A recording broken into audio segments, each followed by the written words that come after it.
people get really good at defending this choke here, right? So it becomes very difficult for me to lock it in, right? So, however, by defending the choke, person is usually opening up their arms to be attacked, or at least, handled a little bit. So if I'm trying to get on this choke, my focus is going to switch from trying to choke to trying to get this arm, right? And what I'm looking for is for a Kimura grip, where my overarm here is controlling the wrist, and then my underhook arm is going to be controlling my wrist here, right?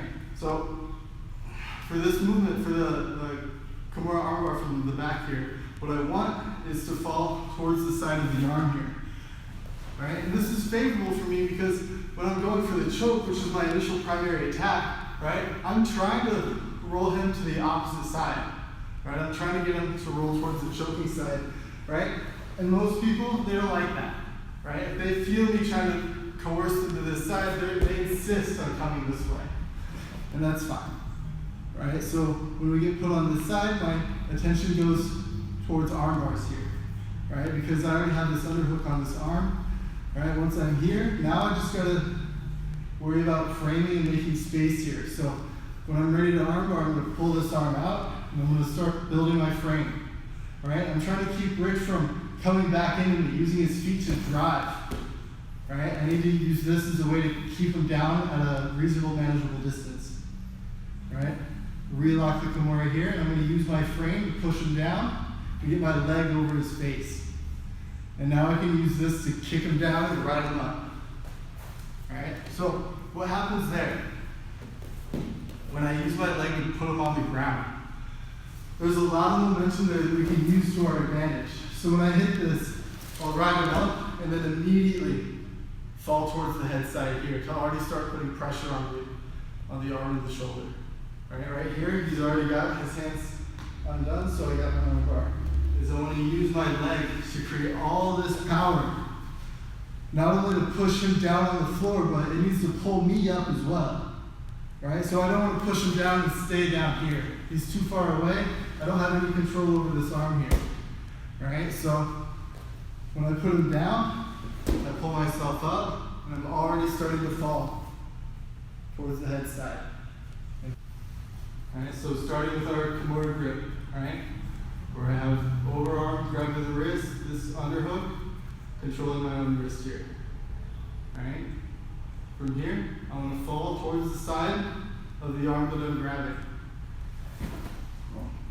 Here, I'm already concerned about where Rich is going to try and move. So my elbow, my top elbow here, is pushing down, keeping him down into my hips region. Right? If I'm loose here, he's going to be able to drive up and into me here. Right? Yeah. Super annoying. Alright, so with this, I'm not only like pulling him to me, but I'm also trying to push him like down towards my feet with my grips here. Do you stub on the hips at all, or do you care about that one? Yeah, well, my feet need to go somewhere, so I usually put them on the hip here. And this leg, this foot comes up and around the waist.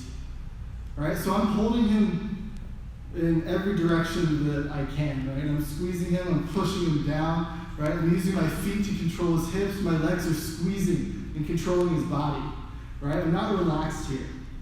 This is not a time to, just chill out, right? So I'm gonna be having everything super tight, right? You don't have to like be crazy about it, but you don't want to be loose.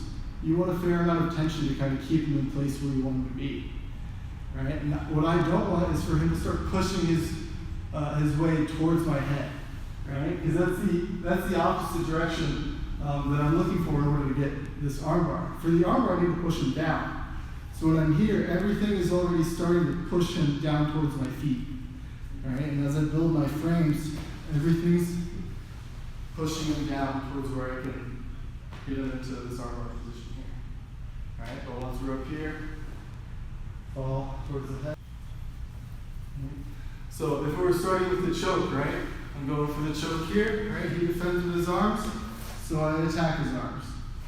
Pull this out, frame, reconnect my Kimura, using my frames to push his head down below my legs. And now I can use this to pump him and right him. Alright, so what happens is when we're in this position, if he doesn't defend his neck, right, I'm going to choke him here. right? But once the way I do it is I pull this arm out. But usually the person who is being attacked, they're gonna hold on to this arm, right, as hard as they can, and it's gonna be really annoying, right? So I'm gonna prop my leg behind his shoulder here, and I'm gonna pull my arm out like I'm starting a lawnmower, right? And then once we pull it out, then I frame and lock in my Kimura here, right? I used to try and just bring this arm over, but it becomes very difficult to get it all the way over if the person is being conscious, right? They don't want you to do that, right? But if he's holding on to this here, right? I'm gonna pull that out. Even a person with a really strong grip. Not me. It's even if I can grip. Yeah. Which I wouldn't do because you just choke me, but I mean, like this is because you have a little grip. And then like if you're pulling and it still doesn't work, right? Then we go back to trying to choke him here, and then he doesn't like that, and right. One note.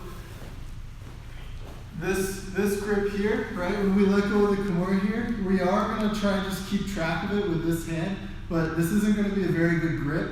So this has got to be a relatively timely, fast, efficient thing. I don't want to hang out here, right?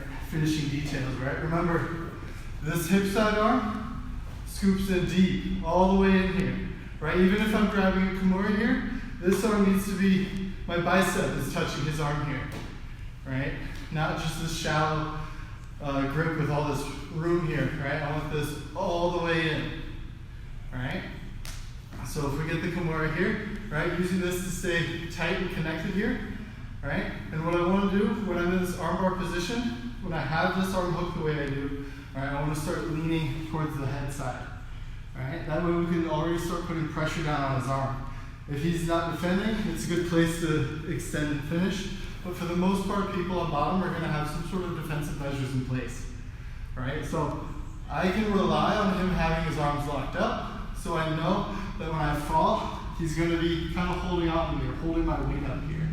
If he doesn't, if I fall all the way, boom, I got my arm bar. We're good to go, right? But what I want is for there to be constant tension on his arm here, right? So that when I'm falling, right, I'm keeping his elbow locked in so he can't escape it to the mat, right? If he turns really hard and gets his elbow out, right, I lost the arm bar, right? So my goal is to keep this elbow in control here, right? So I want everything here tight with the purpose of holding on to this arm, right? I'm using my body weight just to start putting good pressure on his face here, right? And using the fact that he's locking his arms up to connect myself to him, right, in a very favorable way for me, right? So the stronger he holds onto me, or onto his arm, the tighter I am going to be attached to his arm here, right? And then if there's any opportunity, if I ever see him let go of his arm, right, I grab it and I finish, right? So I'm always watching and aware of kind of what he's thinking here, right? Especially if he starts doing crazy things with his hips, I'm looking after it. All right, I'm looking out for it. If he starts trying to come up and over, I'm going to put his hips back on the mat. All right, but I always want to be hanging here and starting to work this arm. Yeah, so I definitely prefer falling to the head side because my main objective is to put a lot of pressure on this arm, and I want to stay away from his legs. I don't like getting kicked in the face. So this kind of is the best of both of those things here. I prefer putting a lot of pressure on the face here, right? Especially when the person is defending here. I feel like I can really turn up the heat and keep them in a place where they're very uncomfortable, and I can work here comfortably, starting to break these grips down, right? And so what would happen is people would use this arm to start pushing this leg over, and they would slide up and over the leg, right? I'm just trying to release. Yeah. Something like that. You're opening the legs up. Right? So when people started doing this, I would concede just a little bit here, and that's when I would lock in, right, to this leg hat position. And that was just my way of dealing with that particular problem here, right? I knew that people were tending to go in this direction anyway. I might as well kind of go with it and see if I can, pick them apart, a little bit before they got all the way through the escape, right? So, yeah, so I just started getting really comfortable here. and just making sure that they can strip this leg off their head here. This is also a good opportunity to set up our reverse triangle, where instead of getting this leg up and over the face, I can actually take this knee and go up and over his shoulder here. Right? I'm going to still try and put him over onto the far side here, but now this leg comes up, and I'm going to lock in my triangle here. Where I have the arm I was Kimura-ing is the arm that's on the inside of the leg loop, right? Because we always need one arm in, one arm out, right? So I use my Kimura grip to make sure I have my arm that I need, and now from here I can squeeze and arm bar and do a bunch of all other sorts stuff. of nasty stuff.